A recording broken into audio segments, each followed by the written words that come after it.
Welcome to the Platinum Pinfall. One, two, three. Look, why am I doing that face? I don't know. This is for Thursday, January 27th, 2022. Three quick stories about wrestling. Of course, my Patreon people get this stuff first. Um, and if you're seeing this afterwards, um, then just join my Patreon. Lots of people are doing it. I have 29.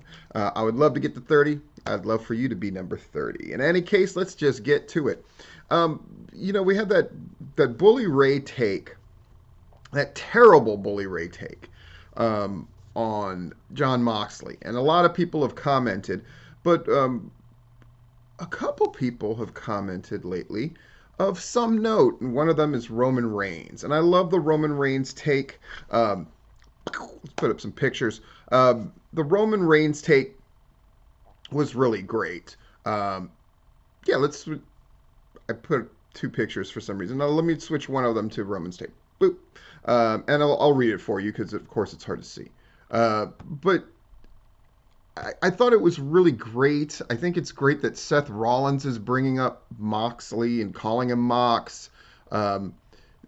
AEW forcing the WWE's hand, forcing them to keep up with what they're doing is one of the best things that has come out of this whole AEW WWE thing. Forcing them to basically acknowledge that a world of wrestling outside of themselves exists, which ultimately is going to play into AEW's hands, I would predict, but it's great to see. So the Roman take is this. So I can see where Bully's coming from. But I think in this day and age, there's not like too much kayfabe. I might be one of the most kayfabe performers out there. I think that's definitely true. There's so many cracks to see through, the blinds to see into backstage now, and there's so many people getting rumors and info and breaking this news and stuff like that. But I think in this day and age, especially with, how much awareness there is for mental health and taking care of yourself and prioritizing you, I don't think he owes anyone an apology. I think the fact that he was responsible enough to do what needed to be done and also not shy away from it to help other people. You rarely talk about those people that are just 100% inspired and motivated by what Mox did and having that brutal honesty with themselves and everyone else for that matter. I don't think he owes anyone an apology. I could see where Bubba was coming from in a very corporate mindset of, prioritizing our fans. But at the end of the day, we do so much for these fans. We don't deliver the mail. It don't feel good to do what we do. And obviously it's a choice, but it's not like we're just giving their money. They're just giving their money to us and we're not doing anything. It's a service and we're performing that service. Great take by Roman Reigns. Being diplomatic about Bully Ray's take. Basically saying Bully Ray's is the most corporate sellout take there is, which is freaking awesome. Yeah. Just great stuff. There's nothing bad to say about it. It's just a lovely, lovely moment. All right. And then put up that WWE logo.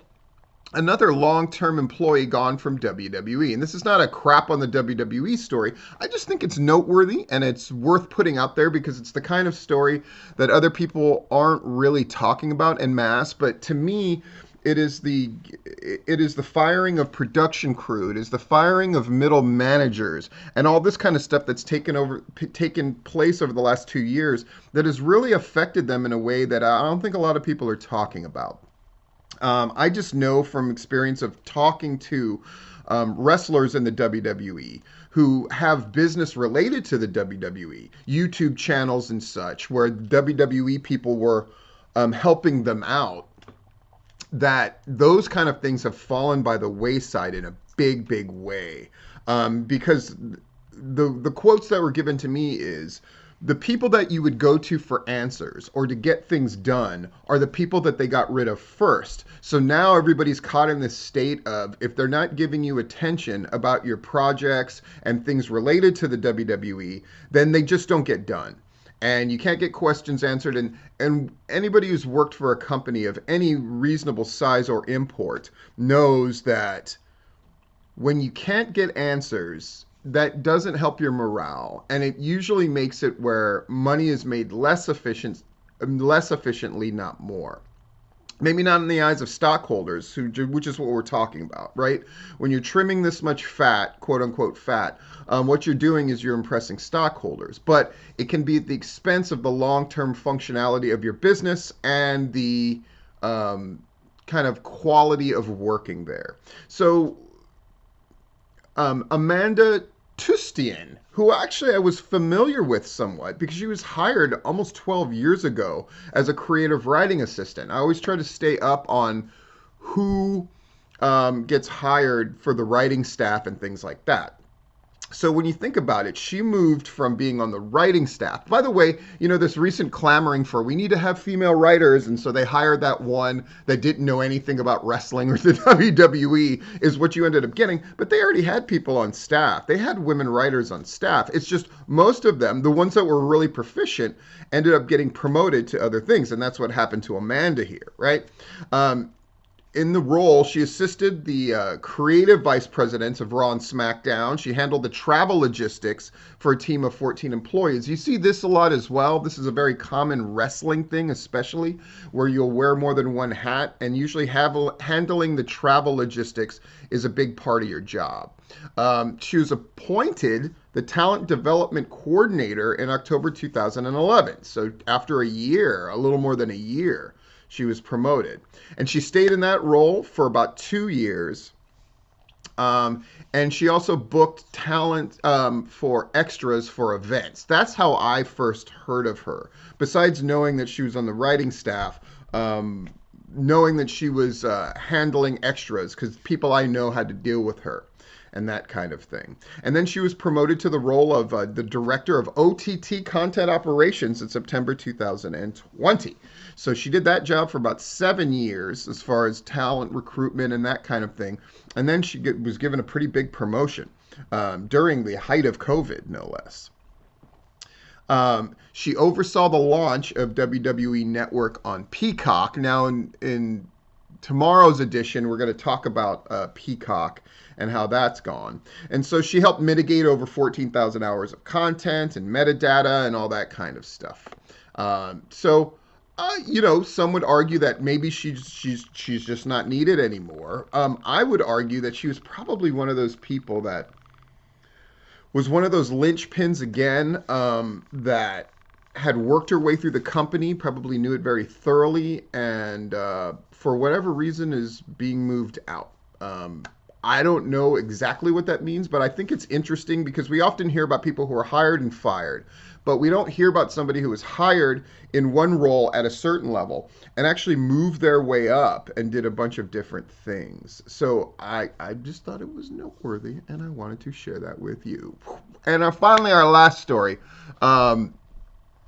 AML, which is run by Tracy Myers and others, the guy who does WrestleCade and does such a great job with all of that stuff. They're going to cancel their show for January 30th because of the impending snows that are happening. And that's a huge bummer. I think, I know Tracy Myers has to be crushed. I just know it's so disappointing. Those shows always do incredibly well. But, when snow hits the South, you got to take that really seriously. And I'm glad that they're doing so. I think it's very smart. I think it's very wise. I think making that call in advance is very smart. Like we said on a previous, I said in a commentary when I talked about that Zicky Dice and Terminus continue to do their shows while PCW and Southern Fried canceled their shows, that there was no such thing as a bad answer. Right? That people do what they have to do, and we just have to respect that, and I'm glad that people aren't piling on about it. I certainly hope they don't pile on about this. Now, has that snow come to fruition? Apparently so, and that's going to be our video showing the snow as we go out.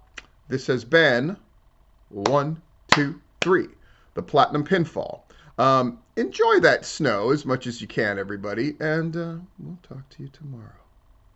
Quick, Hickory Flat, where Megan shared this video with us. She said her dogs were excited to see the snow, but the temperatures had already frozen their water bowl. And it was really coming down in Bartow County. Kimberly sharing this with us.